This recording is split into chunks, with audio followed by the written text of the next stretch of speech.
manager for a local business. It's Edger Enterprises. We're located between Towanda and Troy. When we first came down here 2 years ago, it's an Elmira business. I grew up and lived in Corning, New York. So in some ways I'm an outsider. When we came down here 2 years ago, we had a fairly transient workforce. It was, the folks were from someplace else. Currently, there are 77 employees in that business. 8 of them live in are from New York. The other 69 are from here: Burlington, Troy, Towanda. So there are some economic benefits. I am equally concerned about some of the things that go on. I can tell you that one of my biggest fears, and Dave addressed it, with the safety and the standards with the gas company, is that they've upped the ante for us a lot. From day one, they have constantly raised the bar that we need to perform to. So if one of our folks messes up, if we, you know what they'll tell you, and Telsman's one of them, is if you hurt somebody, you spill something, chances of you being out of the club or out of work are pretty good. So if that happens, I'm looking at 50 families that you know, we can no longer employ, and they're all local families. So I think the gas industry is trying. There's a lot of changes. It's new, you know, and it ramped up fairly fast. If I do feel bad for some of the residents that aren't benefiting from this and that have been exposed to all the traffic and everything else.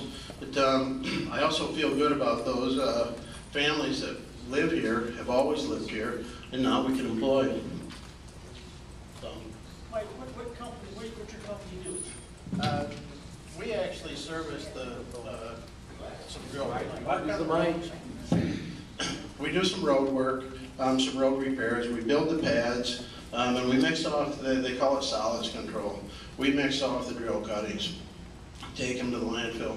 That area actually is where the gas companies are most concerned. Secondary containments. You know, just making sure that nothing hits the ground. They police it pretty well.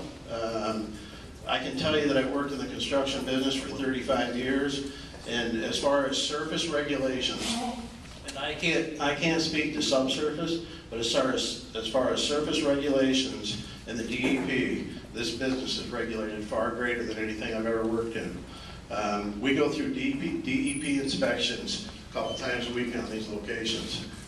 And they will issue NOBs over things that, if you were in the road business, or you were in the you know, building a factory or a school project, the things that they issue NOBs for wouldn't even be looked at on those other projects. But I think part of the reason, and I think they have to, is that the scale of what they're doing here. So, you know, if you're building one factory or you're building one school and you get some runoff, some sediment, things happen. It doesn't have the same cumulative effect of 2,000 gas pads.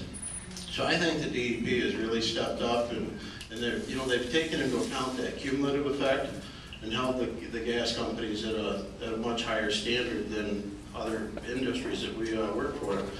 The other thing that you know, I hear the drug deal and all the things that come. I can tell you that we are, the 2 companies that we work for, we are randomly drug tested.